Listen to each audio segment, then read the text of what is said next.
Thanks for staying with us. A coalition of over 100 Zimbabwean civic organizations is now engaging liberation movements in the SADC region, including the ANC. The Crisis in Zimbabwe coalition is pleading with them to rein in the ruling ZANU-PF.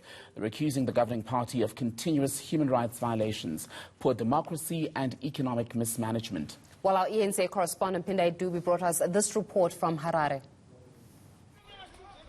Zimbabwe is seeing an increase in the number of arrests of opposition members and human rights activists. Opposition MDC Alliance MP Johanna Mamombe and youth leader Cecilia Chimbiri are still at the Chikurubi maximum remand prison for over a month now. This for allegedly holding a press conference during COVID-19 lockdown. Prominent human rights activist Makomborero Haruzivishe was convicted and jailed for 14 months for inciting public violence.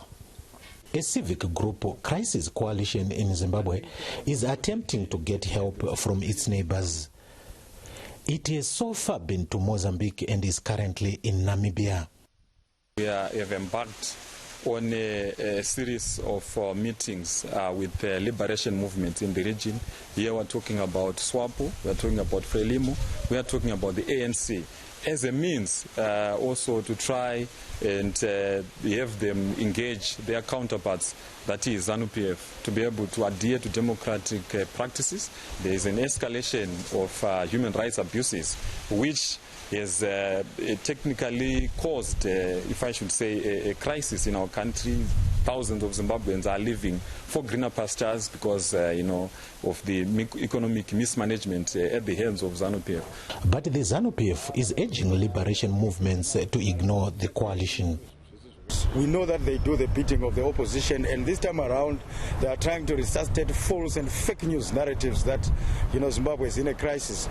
So there's nobody who can teach us on how to observe human rights when it is clear that we have fought for them. We are champions of human rights ourselves. But I'm pretty sure that liberation movements in the region, including our colleagues in the ANC, they have woken up to the reality to realize that we do have a quarter of gangsters in Zimbabwe running fake news. Zimbabwe President Emmerson Mnangagwa came into power in 2017 after a military-assisted removal of late President Robert Mugabe.